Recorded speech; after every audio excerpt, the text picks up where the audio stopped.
Ô, Bia, a gente tava falando aqui dos psicopatas que eles são 100% razão e 0% emoção. Mas então eles são muito burros, né? Porque, pô, tem algumas... Esse tipo de atitude, por mais que ela seja pensada, não sei o que e tal, ela é meio imbecil, não é? Não sei, pelo seguinte, racionalmente, eles são muito estrategistas. Por exemplo, o psicopata no sistema penitenciário, ele é aquele que vai estudar, vai pedir livro e vai ter a pena diminuída. E vai se comportar muito bem. Ele vai ficar bem no sistema penitenciário. Ele fica bem, ele ali começa a coordenar tudo, ele estuda, ele diz ao advogado o que deve fazer, o que não deve fazer. Agora, ele tem uma fraqueza, que é a memória. Você concorda que a nossa memória tem um componente afetivo muito grande? Com certeza. Né? Por isso que a gente tem trauma. Né? Porque gruda ali. Muito bem. O psicopata, ele não tem esse detector. A memória dele não detecta como aquilo é uma coisa desagradável, porque para ele não é. Então, o que acontece? Ele se repete. Entendi. Por isso, do vereadorzinho, né, lá do Rio, que matou o menino... O Jairinho. O Henri. Henri Borel. Por isso que assim que estourou, foi dia 8 de março, eu me lembro, eu estava fazendo uma live na segunda-feira seguinte, aí entraram e perguntaram. Eu falei, gente, eu ainda não sei, mas olha só, se foi ele, eu digo o seguinte, se foi ele, com esse nível de perversidade, estamos diante de um psicopata. Que ele matou o garoto de porrada, não é? Exatamente. Foi de porrada. Exatamente. Que é a coisa do prazer. O psicopata tem prazer de ver o outro sofrer, de subjugar. Ele tem prazer, mesmo.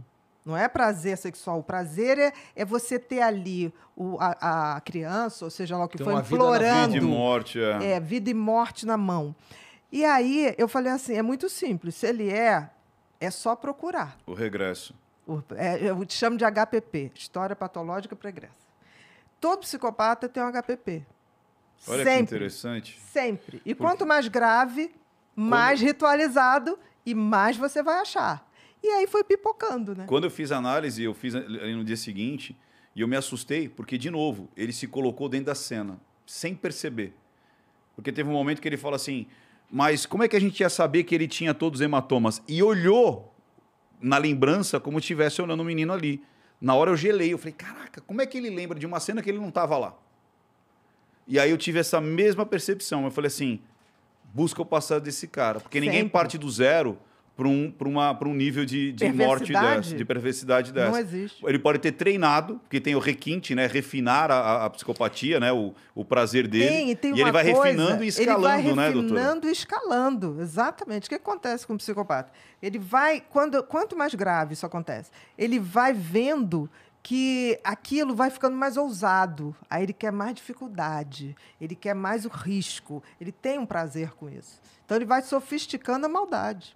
Vai aumentando. Caraca, você deu para entender como psicopata não tem nada a ver com doente mental? Deu. Vamos respeitar os doentes mentais. Isso. Deu para entender. Porque assim, um esquizofrênico é um psicótico, aquela pessoa que sai da realidade. Esse cara, o índice de homicídio dele é muito baixo. E quando ele comete um crime, ele comete porque ele tem medo absoluto que na cabeça dele você faz monstro, parte, né, de uma psicose, né? Não, ele imagina uma realidade onde você está planejando matá-lo. Ele mata você por desespero, para não ser morto. Então é aquele cara que ouve vozes, não, estão falando de mim na televisão. Aí se você está na televisão, ele fala, é ele que começou essa trama toda. Se ele chegar a fazer alguma coisa, ele faz por medo absoluto. O psicopata não, ele faz planejadinho. Por exemplo, tem gente que fala para mim, mas os pedófilos não são psicopatas. O pedófilo, quanto mais, não tenha dúvida. Sim. Não tenha dúvida. Ele vai ritualizando aquilo. E sempre ele faz da mesma maneira. Sim, ritualizando. Se você for ver, ritualização é uma das características, né, doutora? Da gravidade. Da gravidade. Igual, agora, por exemplo, o Ted Bundy, né? Ted Porque ele vai e cada vez mais uma mais escalada. ousada. E sempre do mesmo jeitinho. Ele ficava mancadinho ali, aí quem ajudava... Fingindo, olha a pena. Ted Bundy foi o maior serial killer da história.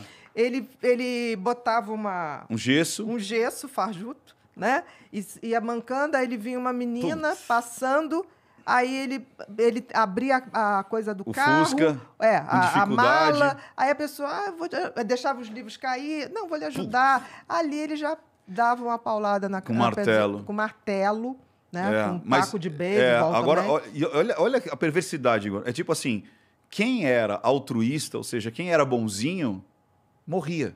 Sim. As pessoas que não eram boazinhas, tipo, tô com pressa, não tô nem aí, sobreviviam. Ou seja, eles Exatamente. pegavam as pessoas mais legais, as pessoas mais Sempre. caridosas, essas que mereciam morrer. E o mais interessante é que o psicopata, quando se Seja refere um a filho da isso... puta. Né? Se você não- E o pior, que quando eles vão escolher a vítima, eles escolhem uma vítima ao contrário, que sente muito. Entendi. Então, qual é a parceria mais comum? Um psicopata com uma borderline. Se você for no presídio masculino... É isso que eu ia te perguntar, doutora. Você não acha que no caso lá do assassino, a Paula não tem traços de borderline? Você acha que ela não estourou naquele momento de... Não era para ser daquele não, jeito? Pela frieza que ela manteve depois. Que a border não seguraria. Ela não explodia. segura a onda, ela explodia em outro momento. Ela explodiu várias vezes, não explodiu nenhuma. Então, Não explodiu nenhuma. dá pra dizer Eu que... entendi o que você está raciocinando, mas a frieza dela é maior do que qualquer Saquei. outro traço. Não, Entendi. entendeu? E E outra a gente coisa- sabe que tem alterações de mulheres assim que você vai escolher pela frieza. Porque os quadros às vezes se confundem. Se confundem. Mas a frieza ou a capacidade de fazer maldade só um psicopata consegue fazer. E a gente consegue dizer também que existe o psicopata desorganizado, aquele que é, por exemplo, muito inteligente, que nem o Roger, ou pessoas que passaram na medicina, e pessoas completamente beirando ali o analfabetismo, por exemplo, o maníaco do parque. Você Sim. vê um cara completamente... Não consegue nem falar, não consegue se expressar, mas tinha uma Chico inteligência... Picadinho, né? E tinha uma inteligência relacional muito Chico forte. Picadinho? Chico Picadinho. Caralho, não quero nem saber a história desse cara. Não, ele literalmente esquartejava as mulheres. Mas tem isso aí, tem essa situação. Porque existe um mito que todo psicopata é muito inteligente. Não, tem os que são... Não, ele é sempre racional. Não necessariamente super inteligente. Porque a maior burrice é essa coisa de não detectar o erro. Isso. Por isso que ele se repete. Eu digo, o tempo todo eu digo isso. Se o nosso sistema de polícia fosse interconectado, não acontecia a segunda vítima Porque de um serial killer. acenderia uma bandeira vermelha ali. Claro, Entendi. aparece uma pessoa numa área, um tipo de ritual esquisitíssimo. Aquele cara vai se repetir. Mas o que acontece? A nossa polícia não é integrada. Por exemplo, você é daqui de São Paulo. Aí você comete um crime no Rio. Meu filho até te achar, né? E aí, quando achar, vão mandar o processo para cá, para o Ministério Público de cá, mandar para lá, para você reconhecer, para alguém reconhecer que é você, que é de São Paulo, mas está lá no Rio, estava lá no Rio. E a coisa roda. É uma coisa absurda, quando isso podia ser interagido só. Para identificar mais rápido. A É Elise, vida, a Elise né? Matsunaga, você acha que ela é borderline? Não, psicopata. Totalmente. Totalmente.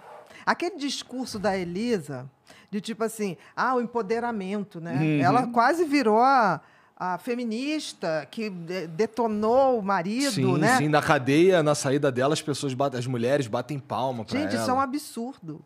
Um absurdo. Eu acho que nós temos que valorizar as mulheres, tudo bem, mas a gente Sim. não pode distorcer a história. Vamos lá. Ela trabalhava onde? Enfermagem.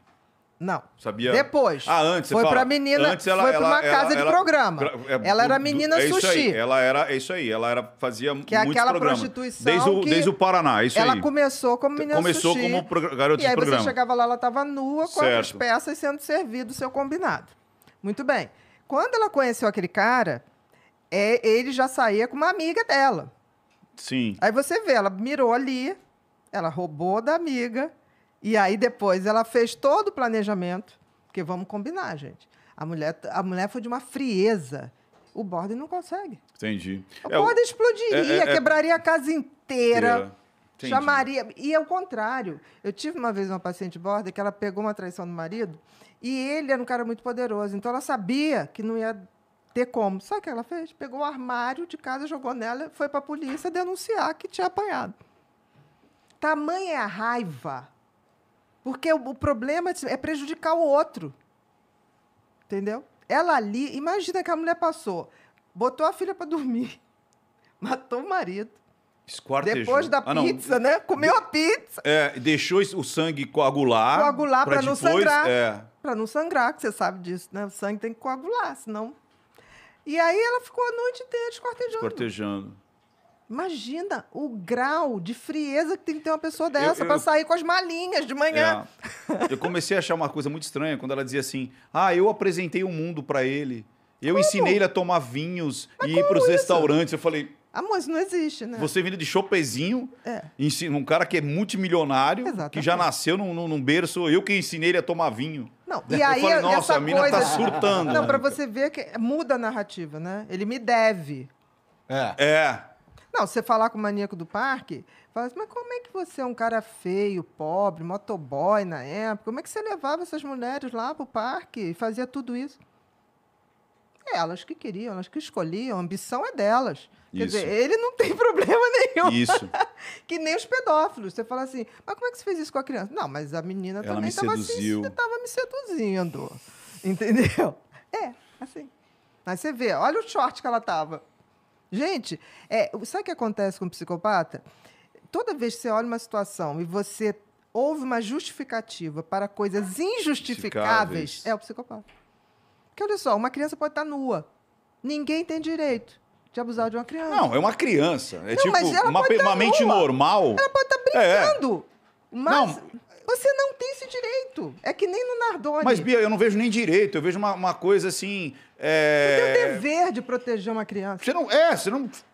Você não vai sentir nada. Você tem o dever. Agora, se já começou a sentir, você fala, eita, aí tem coisa. Com certeza. Então, assim, ontem, não sei, teve uma operação grande dessa coisa, está tendo, né, da Polícia Federal, de detecção de vídeos de crianças, né? Porque hoje você tem uma ideia, bebê de 0 a 8 meses, um vídeo de abuso sexual, está valendo 80 mil. Mas que isso?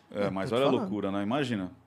Se você produzir um vídeo... Exatamente. Olha o grau de perversidade. Se você produzir um vídeo estuprando um bebê... 80 mil. Você leva 80 mil reais. E aquilo vai passando. Aí você fala, você conseguiria fazer isso? Uma pessoa que estivesse passando fome conseguiria fazer isso? Não. Uma pessoa que tivesse com muitas necessidades e devendo em tudo quanto é lugar. Eu faria muita faxina. Você entendeu? Faria qualquer coisa, venderia sanduíche natural na praia. Agora, se bater no psicopata, ele vai falar... Porra. Simples. Acho que eu vou fazer. 80 conto? Porra, legal. Ele já vai arrumar o recém-nascido. Que vale mais. Então, assim, a pessoa... Eu não quero nem pensar. A pessoa não é pessoa, é objeto de uso. É só um objeto de uso. Aí você está falando isso. Aí, outro dia, teve uma ação, pegaram o cara, e o cara tinha mais de 40 mil vídeos. Porra! Isso. Aí o cara foi preso, né? Aí logo depois conseguiram habeas corpus. Não, porque ele só tinha um vídeo, mas ele não fez. Gente, olha só, se o cara compra uma coisa dessa, ou tem estoque, ele está vendendo, e cada vez que ele vende um negócio desse, alguma criança foi estuprada, e é estuprada de novo, porque abre o mercado. Abre. E a quantidade de crianças, bebês que morrem, a gente tem visto aqui no Brasil vários casos de bebês que chegam no hospital morto. Não viram, não? Sim. Teve ano passado, uns 2 ou 3. Obrigado. Que chegaram no hospital, aí a mãe e o padrasto falam uma história que a criança caiu, que a criança não sei o que lá. Agora, a gente está detectando muito mais, os médicos estão relatando. Aí você vai ver, a criança foi abusada. Estavam gravando vídeo. Não fala uma coisa dessa. Eu perco o controle com as coisas Depois dessa. até, Igor... Dá uma chamada na Paula Mari, que é delegada federal só especializada nisso. Ela vai te contar coisas inacreditáveis. Como é o nome dela? Paula Mari. Depois eu te passo o contato. Não sei se eu quero conversar com a Olha, mas vale a pena. Porque é uma realidade que a gente não se dá conta. E aquela coisa assim, o cara não fez. Gente, mas ele está alimentando Sim. essa engrenagem. O ele fato é cúmplice. de assistir, você já está alimentando essa engrenagem. Porque aquele ser que você está vendo, ele existe. Ou já Aquela deixou criança... de existir, porque Exato. pode ter, justamente por uma relação violenta, pode ter matado aquela criança. Caralho. Então, assim, Bizarro. é uma coisa bizarra e vou te dizer, é um grupo, é uma rede que você não tem noção. Há 2 anos, não, antes da pandemia, no Rio, um juiz estava envolvido. Teve uma E movimentação tem. no YouTube que foi desmascarada aí por usuários do YouTube, inclusive, de vídeos que apareciam crianças e os comentários dos vídeos era só umas marcações de tempo que é onde alguma coisa poderia ser sexualizada e esses caras malucos, eles entravam nessa de ficar assistindo essas porra. Sim. Sabe, assim, um troço que... Umas crianças brincando, sabe? Sim, Assustador. por isso que depois começou a acontecer das redes sociais, principalmente o Instagram, o Face, você não pode ter mais criança sem biquíni, não pode não ter sua parte de baixo, porque eles estavam usando essa coisa de mãe. Tem que ter muito cuidado, mãe que posta filho o tempo inteiro. Uhum. Os pedófilos estão ali de olho. Você tem a certeza. E aquilo que eu estou te falando, dá para não ser psicopata? Não. Porque você já viu algum pedófilo estuprar uma criança na praça de alimentação? Não. Ele planeja. Ele se faz de coleguinha, ele entra no joguinho da criança, aí ele fica assim, teu pai tá em casa, tua mãe tá em casa, tá. O que papai Ele vai faz? O que tateando, mamãe faz? E tá. Então você hoje tem que preparar as crianças para isso. Sim. Eu tenho uma paciente que fala assim, meu filho, olha só, tá jogando esse negócio aí? Eu, de vez em quando, vou dar uma incerta. E tem uma coisa também. Perguntou se papai tá em casa? Tá. Perguntou se mamãe está em casa? Tá. O que papai e mamãe faz? São agentes da Polícia Federal contra tráfico e pedofilia. Meu filho, no instantinho, desliga. Nossa, papai é polícia. Papai é Polícia Federal. Exatamente. Ô, Bia, a gente falou rapidamente aqui sobre a Suzane. Eu conversei com um cara que escreveu o livro. Ulisses Campbell. Ulisses. Sobre a Suzane e tal. E a gente tava falando sobre os traços manipuladores da Suzane e tal. E ele me falou, eu não lembro qual dos irmãos Cravinhos, que era o namorado dela, não lembro. Daniel. O nome. Daniel, né? E eu perguntei se o Daniel era um coitadinho e tal. Ele disse que o Daniel era manipulador pra caralho também. Naquele caso ali, a gente também tem 2 psicopatas, tem um borderline e um psicopata. O que você acha? Ali todo mundo psicopata. Todo mundo. Muda a gradação. Tá. Né? Uma fez pós-doc. Qual é Ela a é chance do pós-doc. psicopata Chave encontrar fechadura. um outro psicopata? Então, mas aquele Enorme. negócio... Né? Enorme. Mas é uma parceria que não dura muito, né? Nunca vai durar muito. Porque um vai utilizar o outro Pra alguma coisa. Pra alguma coisa. Aí quando esse que foi usado para alguma coisa descobrir, a parceria se rompe. Que foi a parceria dos 2 assassinos da Dani. Tava tudo ali combinado, ela pegava porque ela estava grávida, não ia pegar a cadeia, tá. Na hora que ele viu que ia pegar para ele jogou O da Suzane ela. também, doutora. Claro. Olha, você sabe que ela... 2 psicopatas E isso não- tá nos autos, né? Ela chega pra ele, né? Como aconteceu com eles. Ele deram o telefone pra ele, mas grampearam o telefone. Claro. Ele falando, eu já assumi e falei que só fui eu. E isso tá nos autos. Sim, E mas ele falou aquilo para chamar a atenção. O assassino da Dani pegou, viu que estava perdido para ele, né? Perdeu o Playboy, né? Aí ele falou assim, olha, eu já assumi. Para que ele fez aquilo? Para jogar para a polícia, que ele sabia que estava grampeado, que ela também, participou, que ele não ia assim, segurar ficar... sozinho. E você sabe que a Suzane teve um lance assim. Ela chega pro Daniel e fala assim, olha, você matou. E aí começa a persuasão. Eu não fiz nada. Se você for preso, eu vou te visitar todo final de semana e vou bancar a sua defesa. Aí foi quando ele acendeu o negocinho e falou, não, peraí, como assim? Mas você que planejou. Não, você que planejou e determinou como seria.